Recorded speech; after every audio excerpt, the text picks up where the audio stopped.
Dear Zoo by Rod Campbell. I wrote to the zoo to send me a pet.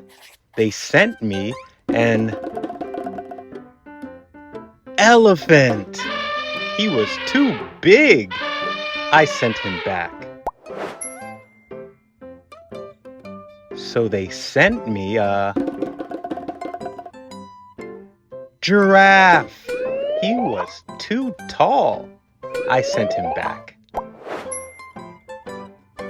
So they sent me a lion. He was too fierce. I sent him back.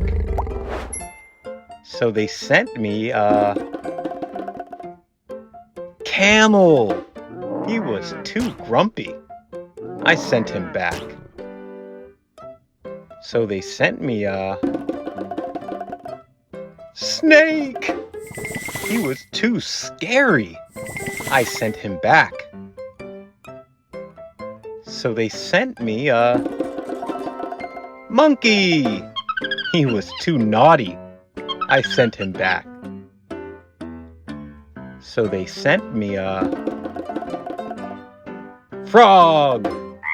He was too jumpy. I sent him back. So they thought very hard and sent me a puppy. He was perfect. I kept him.